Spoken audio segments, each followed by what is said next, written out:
Presidenti i Republikës Bajram Begaj i ka dërguar një mesazh deputetëve të Shqipërisë me rastin e çeljes së sesionit të ri parlamentar të legjislaturës 11, ku thekson se kuvendi nis një 6 mujor vendimtar të mbushur me nisma reformuese dhe përgjegjësi të larta shtetformuese.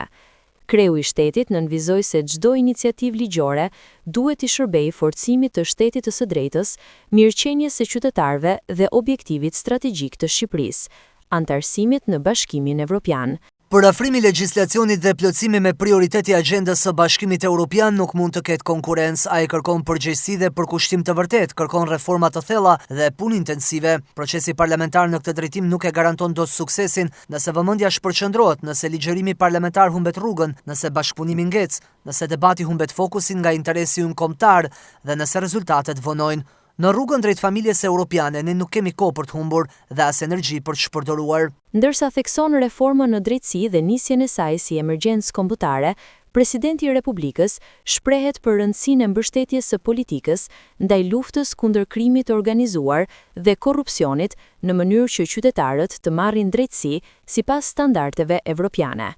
Reforma në drejtësi nisi si nevojë dhe emergjencë kombëtare, ajo krijoi institucione të reja dhe mori mbështetje masive qytetare për një drejtësi të pavarur, profesionale, funksionale dhe që garanton zbatimin e ligjit dhe shtetit të së drejtës. Ky sesion përballet me nevojën që politikat konfirmojnë mbështetjen për drejtësinë. Politika duhet të ndihet krenare kur drejtësia vepron kundër korrupsionit, krimit të organizuar, kur drejtësia tregon pavarësi, integritet, profesionalizëm dhe kur qytetarët marrin drejtësi sipas standardeve europiane. Begaj e celson reformën zgjedhore si një prioritet, duke kërkuar adresimin e plot të rekomandimeve të OSBE ODIHR-it dhe shmangjen e ndryshimeve të vonuara që rrezikojnë standardin e zgjedhjeve. Po ashtu, presidenti citon edhe rëndësinë e reformës administrativo-territoriale, e cila duhet të udhëhiqet nga interesi i qytetarëve, zhvillimet demografike dhe nevoja për shërbime publike cilësore e të barabarta. Reforma zgjedhore duhet të arrijë pikën kulmore. Rekomandimet e misionit të OSBE ODIHR kanë identifikuar çështje thelbësore për standardin e zgjedhjeve në Shqipëri, të cilat nuk mund të ngelen pa u adresuar. Kuadri ligjor zgjedhor duhet të nënshtrohet një reformimi tërësor në një proces konsultimi gjithëpërfshirës dhe në përputhje me praktikat e mira dhe standardet ndërkombëtare brenda këtij sesioni parlamentar. Ndryshimet e vonuara të legjislacionit zgjedhor bëjnë rrezik për standardin e zgjedhjeve.